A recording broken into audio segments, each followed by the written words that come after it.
يلا بقى بينا هنعمل النوتيلا في البيت، حاجة كده عظمة، حاجة كده من الاخر، من غير لبن ومن غير زيت، يعني كاكاو وشوية مية هنعمل احلى نوتيلا. انا جبت كده، كان عندي شوكولاتة فبشرتها زي ما انتم شايفين كده، كوباية من الشوكولاتة وحطيتها في الخلاط، وهنزل بمعلقتين من الكاكاو بس.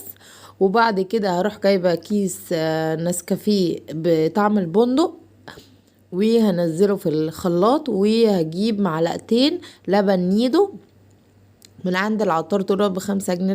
لبن نيدو هيديكي، او تجيبي من الصيدلية. وهنزل بكوباية من السكر، وهنزل برشة من الفانيليا سايلة او كيس فانيليا، وهنزل بقى بكوباية ونص مية، وهدي ده كله في الخلاط لحد ما هيديك القوام اللي انا هوريهولك دلوقتي. هتضربيه كله في الخلاط زي ما انت شايفه كده.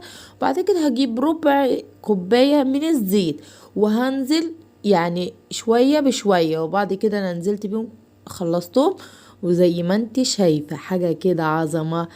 يلا بقى، تقدري تحطيها على تورته، تقدري تحطيها على اي حاجه انت عايزاها، تقدري تاكليها كده بالهنا والشفا.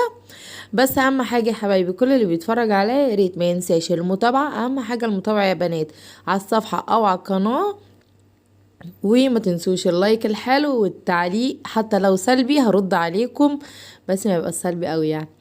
حاجة كده يعني جميلة، وبألف هنا على قلبكم. نوتيلا كده في البيت احسن من اللي بره بكتير. وسلام.